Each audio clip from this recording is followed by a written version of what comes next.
Low budget date edition. Tumating nga pala si Jowa kagabi na may dalang 100. Tinanong ko kung bakit kulang ng 50. Ang sagot niya, mahina daw ang bigayan at tumawad daw ang customer niya. Naisip ko baka galing sa marumi to. Kaya nilabhan ko na lang muna para luminis.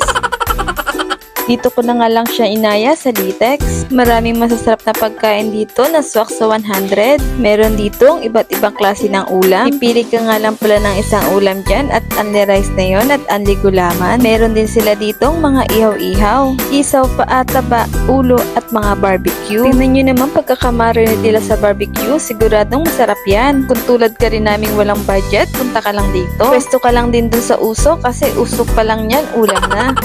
Dito nga pala kumain si Jowa kay Bulaklak. Tinawag ko nga pala siya Bulaklak kasi obvious naman, di ba? Sulit nga ang 99 mo dito. Paris overload ka na, pre-cook, unli kanin at unli gulaman. Napansin ko nga na ibang tingin na ni Bulaklak at ni Jowa dito. Sa kanya yata nang galing yung nadiskarte ni Jowa kagabi.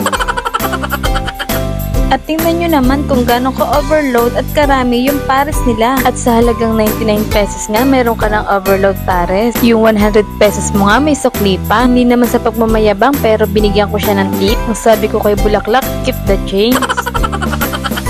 Isa nga lang palang in-order namin dito. Pinanood ko na lang si Jowa habang kumakain siya. Isang lingon ko nga lang maubos niya ng isang rice. Mukhang napagod siya kagabi. At tingnan nyo naman, ang dami pa ring laman. Kaya ayan, may pang-take out pa kami.